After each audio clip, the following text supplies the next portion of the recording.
Hey my angels, and welcome to my very first book review of my book club, ElevateU. And today I am going to be covering the book, The 4 Agreements, and I'm going to go over some of the thoughts that I've had, some of the revelations that happened to me after reading this, talk about some of the things that the people in my book club talked about, and just give you an overview of my takeaways.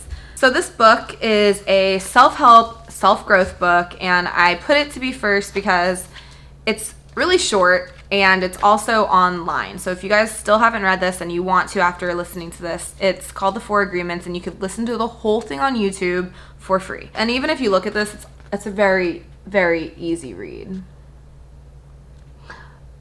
The first chapter of this book was called The Domestication and the Dream. I guess the best way I could put this is that we learn about the domestication of humans and how the rules and values of our family have kind of been pressed upon us as children and through our youth and growing up.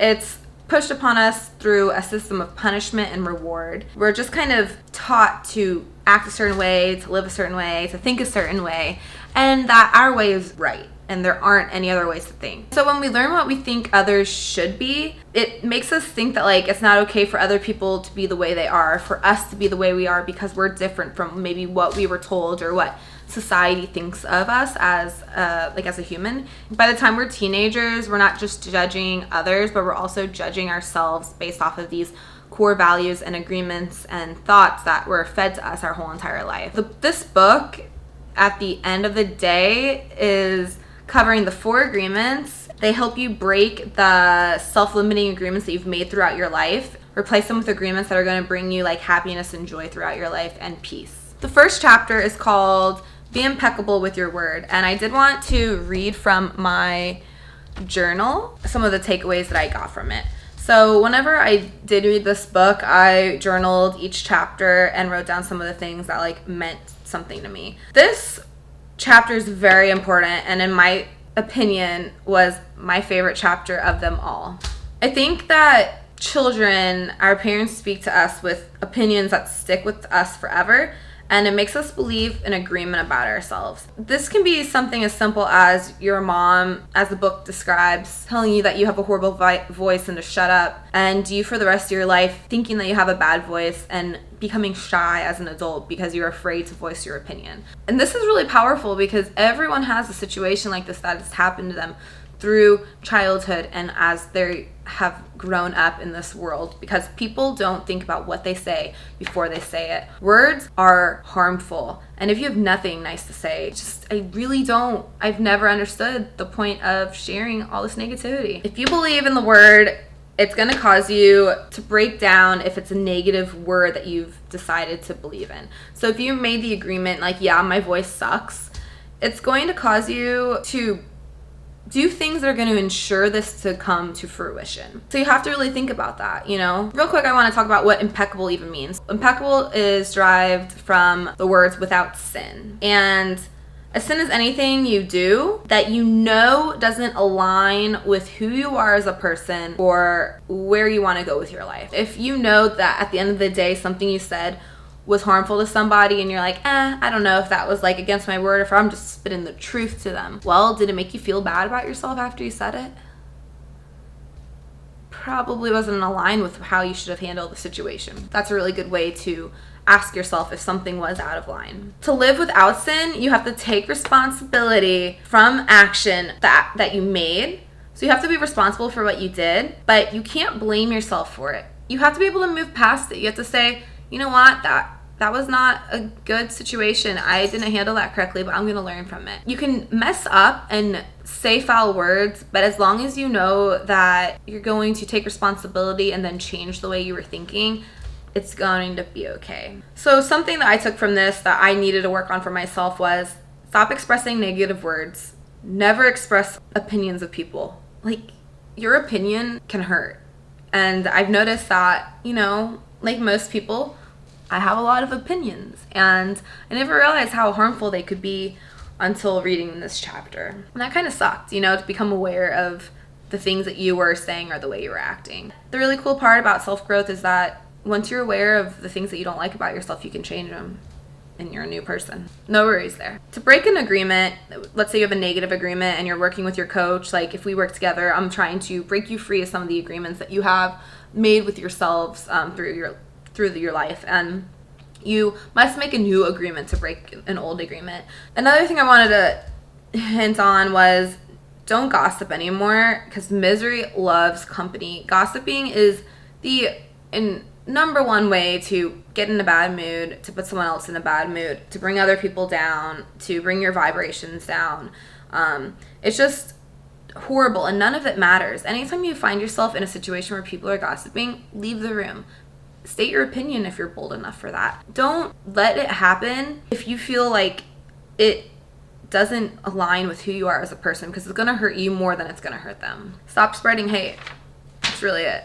The negative self-talk isn't just for other people, it's also towards yourself. Misuse of the word could be your negative self-talk. That's misusing the word. So what I mean by that is I wake up and I look in the mirror and I'm going to tell myself, I'm overweight, I'm getting old, I'm not smart enough to make my program, I don't work hard enough every single day, I don't have time to do this, that's really hard to do, oh, I don't know if this is possible. Like, you're literally making agreements in your mind about things that haven't happened, that aren't going to happen, about stupid shit that doesn't matter. And that's what's holding you back, because you are making that agreement right now to believe that that's the truth. Yeah, shit's hard. Does that mean you can't do it? No. So one of the takeaways from this is to really just analyze your life and where you are and what you're doing. Like, are you just being a puss? Like, to be honest, like, I don't know how else to phrase that. First agreement, I'm going to be impeccable with my word. I'm going to learn how to be more positive and to bring people up with my message. The second agreement is don't take things personally. This one was very interesting to read through. Personal importance shows that you're selfish and you're thinking of your own mind, your own world, and the opinions from your own mind. And what I mean by that, let's say I'm talking about somebody, maybe not the nicest way, but I say they're a little selfish with their time. Okay, well, I hear that and I get immediately triggered. I'm so upset. Like, how could they say I'm selfish? They're selfish. They're the ones that do this and that. Like, I don't like them. Blah, blah, blah, blah, blah. You have to remember that every single thing that you're saying about this person, even if they started it, is a reflection of what you actually think about yourself. Like, other people's opinions are emotional garbage. They mean nothing. Your opinions are how you see the world. No one can take that away from you. Like, if that's how you see the world, that's how you see the world. How you perceive the world is how you create your own hurt. So if you let a situation hurt you because how you see something, then you're allowing that to take over and to cause this heartache in your own mind. Because fear causes anger, and you have to remember that you don't have to take what you think personally. You have that choice. You always have the choice. And when the mind is conflicted with so many agreements, it's like an addiction that you have to suffering. So you might know some people who just seem to have negative after negative thing happen to them, and nothing could be going right. And you really think about that at a deeper level, and it's kind of like they're actually addicted to this. It's all they think about. It's all they talk about. It's the only vibes that they emit. And you're just like, how do you even live a life like this? Why are you allowing yourself to live a life like this whenever you are in charge? And I think that's a really important thing to remember when you are going through something hard. You just really have to learn how to trust yourself, is what it comes down to. So really quick, I'm going to read something from my journal again. And I said, you have to trust yourself because people lie due to a lot of things, but mainly because they're afraid. Truth may hurt, but you don't have to be attached to the pain. So someone might tell you the truth. Maybe they tell you that your performance at work is not very good.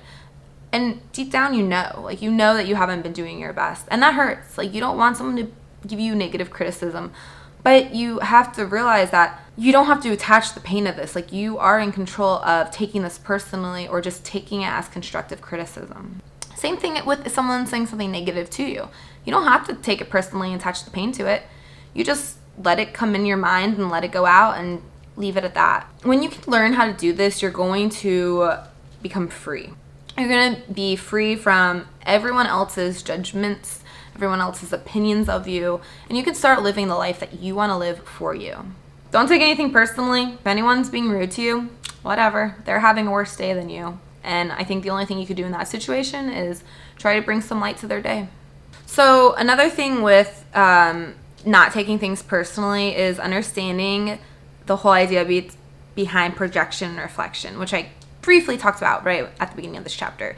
But instead of judging people and coming to a conclusion, you must understand their why. And this is super powerful. Like, why is someone reacting that way? Why is someone thinking that way? Why is this situation even happening? Have you ever stopped to think that the reason why this person's so upset with you is because the way you talk to them is the way that their mom used to talk to them when they were a kid who used to abuse them? No wonder why they're upset. And when you can really start looking at people from an open perspective, like, what did they go through to have this anger built up and these agreements built up in their mind, you don't know. And it's very, very selfish of you to think that you are right or you're better because of your own opinions. You know, you have to learn how to take someone's negatives and just spin them into positives because, once again, you're in control of everything. When people have a lack of understanding, that's when they project the life that they wanted onto others. Someone looks at me, for instance, and says, well, she's just a Fitspo, blah, blah, blah, blah. Like, she didn't work for it. She just has good genetics. Why are you saying that? Like, you know, you're just so insecure with your own body and that you haven't been able to become a Fitspo person that, like, now everyone who's a Fitspo person just sucks. You know, and you hear people talk like this all the time about, like, X, Y, and Z, and it is very frustrating. And if you have friends like that, I would really quickly suggest that you get a new group of friends. When people are negative, it's because of some way that they need to project their own pain onto others. So just remember that if someone's being mean to you or reflecting some negative juju on you or I guess just talking shit about you to you or to other people, you just have to remember that they're reflecting the thing that they see in you that they don't like is what they don't like about themselves. Whenever I read that, I was just like, that is insane. Like, and it's so true. It's so simple, but it's hard to remember that when you're going through things. You know, I'll look at somebody and be like, she just doesn't work hard enough. Like, I don't know if I can't help her. And I'm like, man, that's like the things I don't like about myself. I don't think I work hard enough. Like, I don't know if I can be helped. Like, you know, and when you start looking at people like that, guys, your perspective is really going to change and you're going to become a lot happier. I have so much power to reflect a negative into a positive. People either get mad or become quiet and leave it alone. So remember that. So I want you to take some time after this, or maybe write this prompt out right now, to write about issues that maybe you do project onto people or people that you project to quite often, like a spouse or a loved one. All right, so the third agreement is don't make assumptions. And this one's really interesting. And long story short, I'm going to keep this one kind of short and quick, is how can you decide if you are making an assumption? And I just have to go out there on a limb and say that you're making an assumption if you assume anything about anyone because you don't want to ask a question or you haven't asked the question. And this is very easy to do. It's super easy to do on social media. You don't know these people. You've never met them. You've never asked them the questions. Maybe you assume that this person's done X, Y, or Z. Have they? Probably not. Maybe you assume that they're super nice in person. Maybe they're not. Like, you know, it could be positive or negative. Like, what are you assuming? Like, and the part that really struck me was the assumptions I probably made with my relationships, you know, with Michael, for instance, my boyfriend. How many times have I assumed that he knew what I wanted, that he knew what my plans were, that I've gotten mad about, that he knew this was how I envisioned something to be and it didn't happen, and that's why I was upset. You know, I assume he knows all these things. They don't. Like, no one knows what you want unless you tell them. So 2 things here. Don't be afraid to ask questions to find out the truth. Don't make an assumption about anyone or anything. Don't get in your own head, because here's a little prompt that you guys can write. Action step. Name a situation where you've let a thought run rampage because of an assumption you made. I guarantee you can list like fucking 15 off in like the next 10 seconds, right? I mean, there are so many times that you're just like, boop, boop, boop, so quick to judge, so quick to make an assumption, so quick to tell people what you think. But it's all based off of an insecurity, normally, that you have about yourself, if it's a negative thing. Or It's based off of how you were raised, the morals that you have, the standards that you have, the mindset and habits that you've created are very inclusive to you as a person. And to be naive enough to think that that's how other people view life or view things or live and, want to do stuff is super ridiculous. And that's you making an assumption of their life or how their life should be. And the fourth agreement is always do your best. And this ties in to all the agreements that I just covered. So I want to read you a part of my journal that kind of just describes like how I processed always do your best and where I came to a conclusion in my life. And I said, I think that I have been off when it comes to prep and my view of the sport and my abilities. I continue to self-sabotage because of the assumptions that I make about my life and how well I'm going to do in the sport.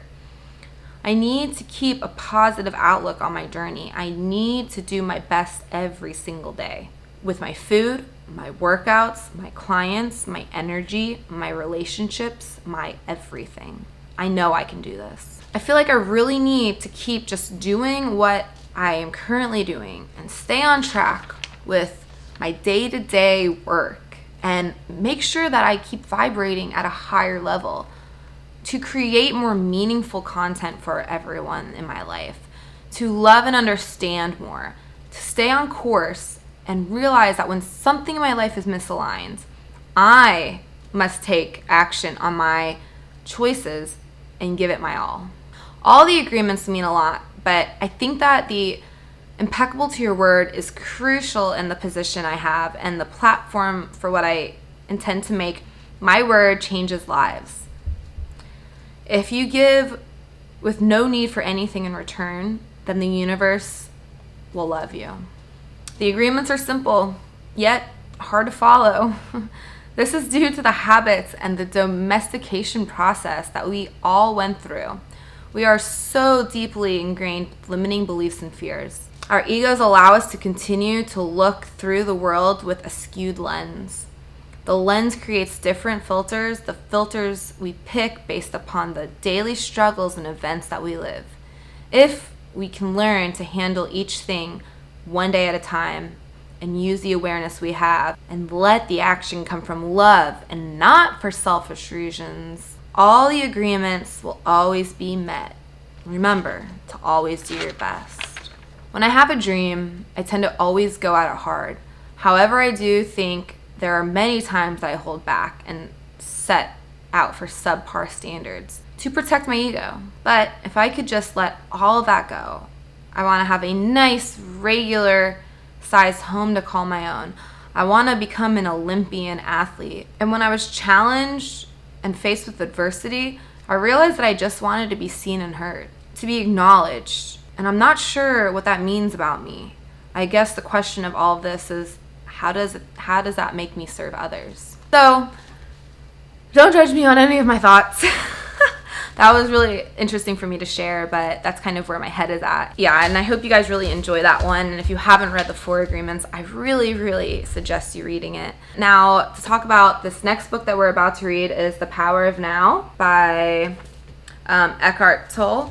And I'm really excited to read this one. I've heard great reviews from a lot of my friends. People boast about it. And if you're interested in reading this, book club will be starting next Wednesday. It's going to be this whole entire year, 2020. So whenever you want to jump on, there's a new book every single month. This one's going to be over this book. And I'm super excited, as I said.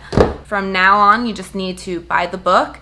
And every single Wednesday at 7:30 p.m. we will have book club unless there's something that I have to reschedule for. Book club is just a community of people that I've put together between clients, friends, and my Instagram and Facebook connections.